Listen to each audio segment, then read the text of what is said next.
Le Soudan, un pays d'Afrique de l'Est aujourd'hui, plongé dans l'une des pires crises humanitaires du monde. Des millions de personnes fuient, des villes entières sont détruites, et pourtant, très peu en parlent. Alors, que se passe-t-il vraiment au Soudan? Reste jusqu'à la fin pour comprendre cette guerre, ses causes, et pourquoi elle concerne tout le monde. Tout a commencé en avril 2023. Deux hommes puissants qui étaient autrefois alliés se sont retournés l'un contre l'autre.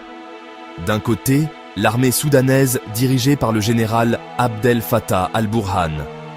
De l'autre, une milice redoutée, les forces de soutien rapide, ou RSF, dirigée par Mohamed Hamdan Dagalo, surnommé Hemedti. Ces deux forces se disputent le pouvoir après la chute de l'ancien dictateur Omar el-Béchir. Ce qui devait être une transition démocratique est devenu une guerre totale.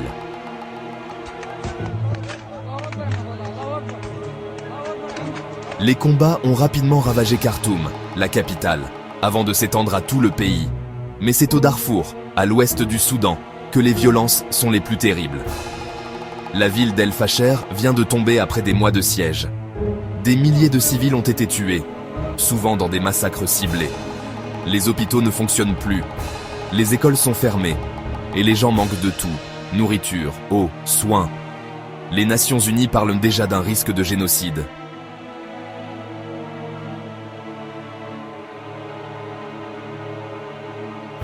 Plus de 10 millions de personnes ont dû fuir leur maison. Beaucoup traversent le désert vers le Tchad ou le Soudan du Sud, sans savoir où aller. La famine s'installe, les enfants meurent de malnutrition, et les femmes subissent des violences terribles. Le monde, lui, reste presque silencieux. Peu d'aide arrive, car les routes sont bloquées, et les humanitaires ne peuvent plus entrer dans les zones de combat.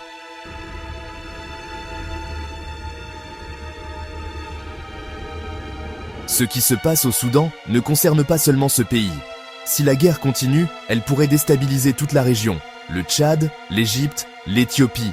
Et surtout, c'est une question d'humanité.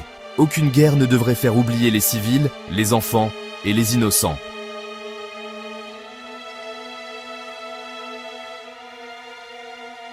Le Soudan a besoin de paix et de voix pour le rappeler au monde. Si tu veux que plus de gens sachent ce qui s'y passe, partage cette vidéo, laisse un like, abonne-toi et surtout, n'oublie pas le Soudan.